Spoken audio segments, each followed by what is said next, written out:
Bir gün o zindandakiler Yusuf gibi çıkacaklar Allah'ın izni inayetiyle.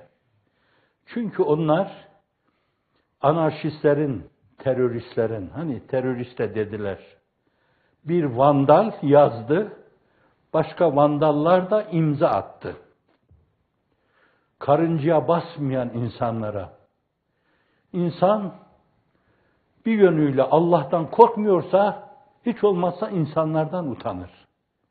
Ya Allah aşkına haramiler gibi tepelerine bindiğiniz zaman, gidip mallarının üzerine konduğunuz zaman, alın teriyle kazandıkları mallarına konduğunuz zaman, yurt dışında bile olan paralarını blok ettiğiniz zaman, Allah aşkına söyleyin, birisi size karşı tükürük attı mı?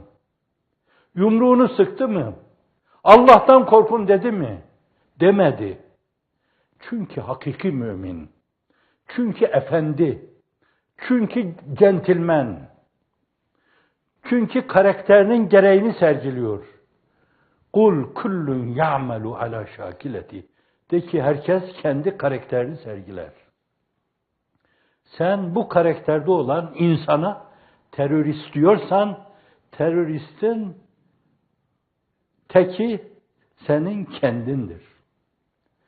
Sen bu karakterde olan insana fırak-ı dalle diyorsan, sen fırak-ı dallenin ta kendisisin. Sen bu karakterde olan insanlara yeni bir din falan diyorsan, hayatında namazın sünnetini bile kaçırmamış, ağzına bir arpa kadar haram koymamış. Bunları söylemekte mahsur var mı? Fakir, 6 sene idarecilik yaptım Kestane Pazarı'nda. Orada talebelik yapan insanlar var. Şu anda da içinizde varlar. Çıksın birisi bana desin ki talebe için pişen yemekten bir kaşık aldı. Aldımsa Allah canımı alsın. Almadım. Çünkü vakıftı o. Ben kendi maaşımla geçindim. 6 sene orada günde 6 saat derse girdim.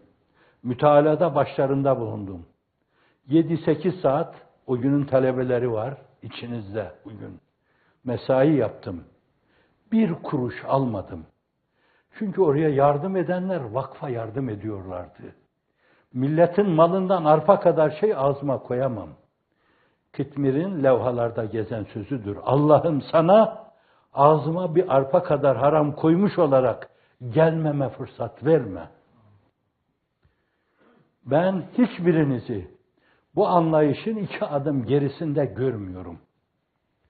Hayatınızı bu çizgide sürdürdüğünüze dair bütün kalbimi Allah'ın izni inayetiyle ortaya korum. Bu anlayış, bu mantık, hayatını bu felsefeye bağlı olarak götüren insanlara terörist diyen insan dünyada en aşağı insandır. Fırak-ı dalle diyen bir vandal, mahluktur. Farklı bir din ortaya koymaya çalışıyorlar diyen, nafileleri bile kaçırmayan, hatta 20 yaşına kadar namazlarımı ben istibrada 4 yaşından itibaren namaz kılıyor. Bazıları istibrada belki dikkat etmemişimdir diye. Oysa ki 4 yaşından sonra namaz zaten farz değil yani. Büyük çoğunluğa göre 15 yaşında namaz farz oluyor. Ama madem sen yaptın onu dikkatli yapmamışımdır diye o süre zarfında kıldığı namazları bile her gün 40 rekat ilave ederek kılan insana sen terörist diyorsan, fırak-ı dalle diyorsan dünyada senden daha alçak bir insan yoktur. O alçaklığınla haşrolacaksın. Evvela tarihe geçeceksin. Tarihin sayfalarında, paragraflarında okuyanlar o paragrafta senin yüzüne tükürecekler. Sana Ziya Paşa gibi yuf çekecekler. Vesselam. Onun için ister farin, ister muhtefin, ister meskunin, ister mevkufin. Dişini sıkıp herkes sabretmesi lazım. Allah'ın izni inayetiyle bugünün yarını var. Yarın Hakk'ın divanı var. Hakkın divanına varalım. Allah deyu deyu. Biraz değiştirdim Yunus Emre'nin sözünü. Varalım Allah divanına, Allah deyu deyu.